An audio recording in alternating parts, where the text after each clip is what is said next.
Queen Naija shared some pictures and videos of CJ's graduation, which he graduated from kindergarten. He's going to first grade. And according to Priscilla, he wasn't notified of the graduation. Somebody commented, so you ain't go to CJ's graduation? And he responded, didn't get an invitation, and also didn't even know he was graduating today. That's messed up. And then he posted, I'm proud of my baby, even though daddy wasn't told you was graduating. And then Tina... I just felt like you knew that he was graduating a week ago. You knew he was graduating 2 weeks ago. Why wasn't nobody notified? Everybody knows how we are with CJ. Everybody knows how CJ is with us. I see the stuff that you do. While she on live, you seeing her breath stink. You belittle her, and don't nobody see it but us. That cares about his education has got him to this point. Because then y'all was willing to put yourselves to the side to make sure he was straight, and it shows. But y'all got it. I know y'all gonna take this and twist this. You don't make sure he's straight. You don't care about him. And I'm pretty sure y'all can go look at receipts too. It's receipts that has proven that, right? When Queen was on her tour and CJ had asked for something to eat, and you ain't get him nothing to eat. It took for Trey to come down the stage and get him something to eat. You wouldn't have did Legend like that. Why you think you could do him like that? I don't know what goes on. I don't know who's hurting CJ feelings when I'm not around. And that's what bothers me. The internet too much when it was his day that should have been the focus in the celebration. Somebody said, I'm sorry. You shouldn't have been there. You should have not been there. But it's the fact that you having sex with her, so you was there. But you should, rightfully so, you should have not been there. Because you don't care about him. You don't. And that's why CJ's not around. Because you thought somebody was going to kiss up to you after you said we couldn't see Legend. That's why CJ isn't around. Ever since the hospital situation. But that's... These questions that you're asking is reverse psychology. Because you know that there's been a lack of communication there. You know that. Because that's what you do. You're an emotional abuser. You took Queen away from her family and her friends to weaken her support system. That's what you did.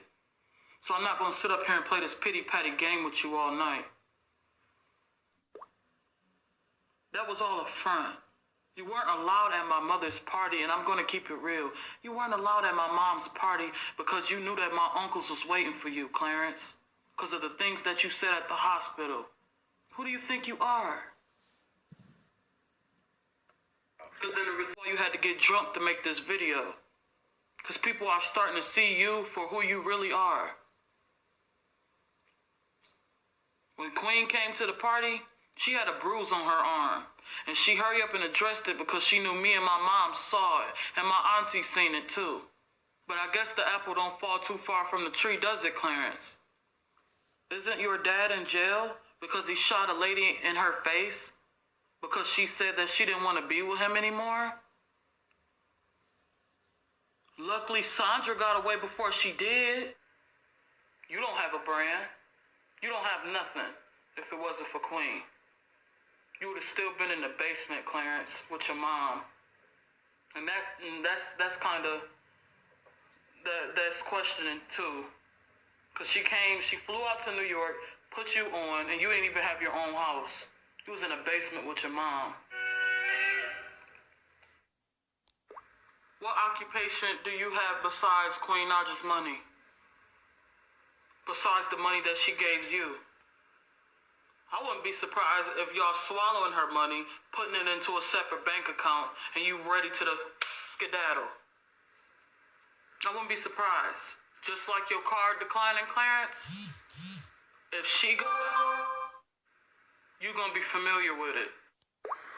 Because before Queen came and blew you up, we had CJ.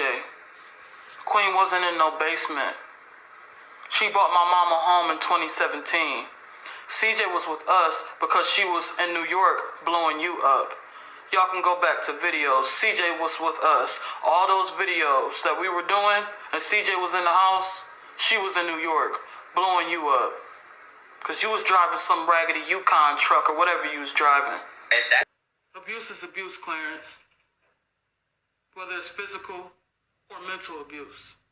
You're mentally abusing Queen. Bring it back up to live streams. You say her breath stank.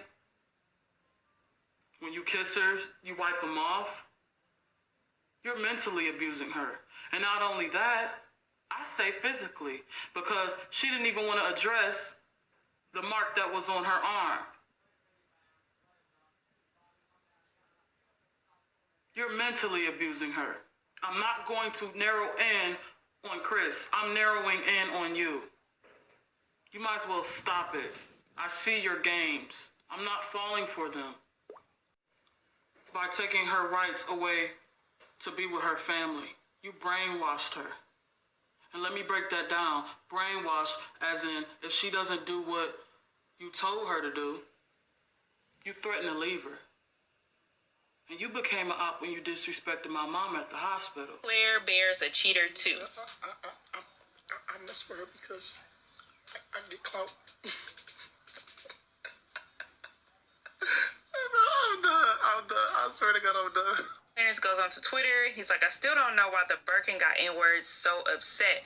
So guys, that clip that I just posted, the Shade Room posted that on their page. And this is not the Shade Room teams. This is the Shade Room, the big Shade Room, right? So they post what Chris posts, and people are going off on him in the comments, basically saying like, oh my gosh, you need to get over it. Like, why are you still so concerned about their relationship? Which is so weird because the Shade Room did not post anything about what Leslie said, right? Or anything that went on between that. But they posted the video that Clarence did yesterday, basically uplifting Queen. So now everyone who's not following the YouTube drama, they don't know that Chris was brought into this situation by Leslie and by Clarence. Because in that video, Clarence was talking about Chris. Leslie was talking about Chris. So he was brought into the drama, basically. And he was like, okay, everybody is, you know, tagging me into all this stuff. And then when I respond, it's a problem, right? At this point, I'm trying to figure out if the Shade Room is paid by Spicy Management or something, because they do only post positive things about them, which is so weird. Like, even when they were bashing Queen on her birthday, the Shade Room deleted it. Like, they deleted the post immediately after they seen all of the bashing and things. They deleted it. They didn't keep it up. But when they're bashing Chris, they keep it up. And they're only posting the good things. So, like, I'm not kidding. At this point, I really think maybe Lee has a connection with them and she's paying them for, like, advertisement purposes. And it's not hating or anything. It just seems like that is what's going on. How come they're posting only the positive things? Like the video that Clarence did uplifting Queen, which is great. And they're posting things like this about Chris. Like, oh, he's making him look like he's hating. So, guys, like, I want to know what you guys think about this down in the comment section below. I don't want to seem like I'm taking sides here, but it just seems like that's what's going on, and I'm not taking sides. I don't have a tie to either sides of this. I'm just telling you guys what seems like is happening. Okay, so everyone's going to be like, well, why would Lee pay the Shade Room? Well, the Shade Room has over 20 million subscribers, and a lot of celebrities are following this page. So if they can look good on this page, they will continue to stay relevant. So honestly, it would be smart for them to be in cahoots with the Shade Room and to be possibly paying them for advertisement or whatever they're doing to make them look good. Kind of a smart move. While Chris, on the other hand, is trying to figure out how he can get them from stop posting him. Well, Chris, you can't get them to stop posting you because it seems like their team has paid the Shade Room for advertisement, right? So anyways, Queen goes underneath the post of the Shade Room that they posted of Chris, and she basically goes, well, anyways, my single with Mulatto is dropping on October 30th or whatever. So, on Tuesday, I'm sorry. Her album's dropping on October 30th. So anyways, she's like kind of just like brushing it off. Then she goes on Twitter and says, if you've been loyal to someone and they decide to be disloyal to you, you no longer owe them loyalty. You are free to go. And guys, okay, so yesterday, this is the thing. You guys can pause and read this. But yesterday when I posted the video of the whole Clarence and Chris going back and forth, we know that it was like a lot of hostility there. Clarence then said some things about CJ. He didn't say anything particularly about him. He just said, oh, CJ and Legend have to go to bed. I have to go. Basically, like, look, I have your son over here in my custody. Then Chris, you can tell it upset him, as it should. This is his son. So he's like, LMAO, that was funny. I'd really beat yo ASS though. I have.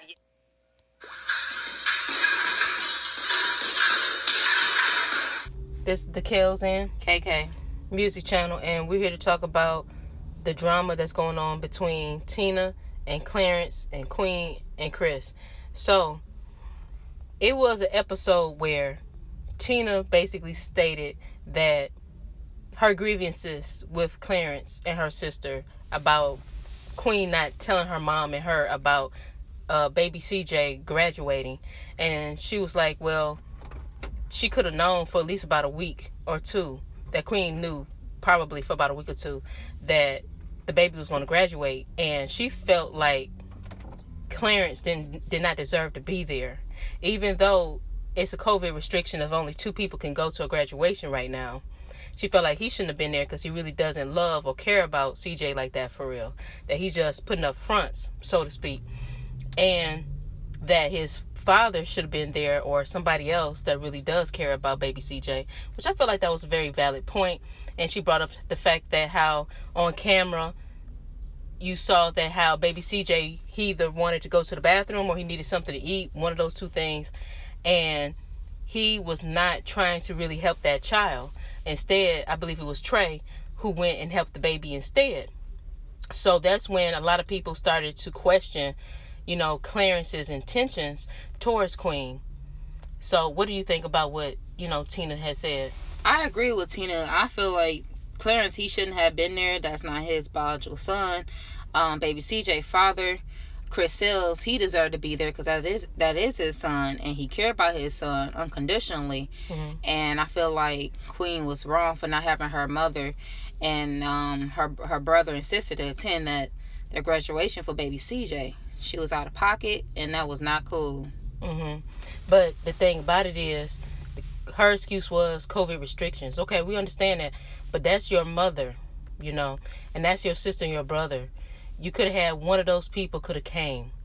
And like Tina also said, that you have his friends, his family around the baby, and that the poor little baby, that he was in the dark, allegedly, that he was in the dark and that he peed on himself.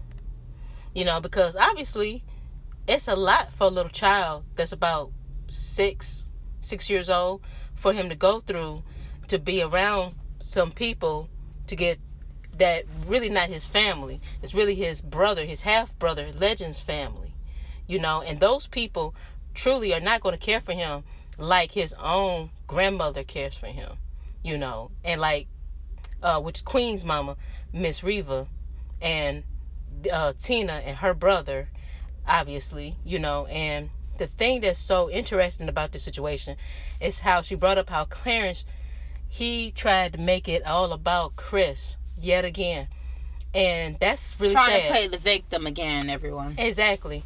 Try to make it all about Chris. He diverted the attention over to him to try to create a smoke screen. But the thing is that Tina said, look, I want all the smoke. No smoke screen, okay? She was here for it.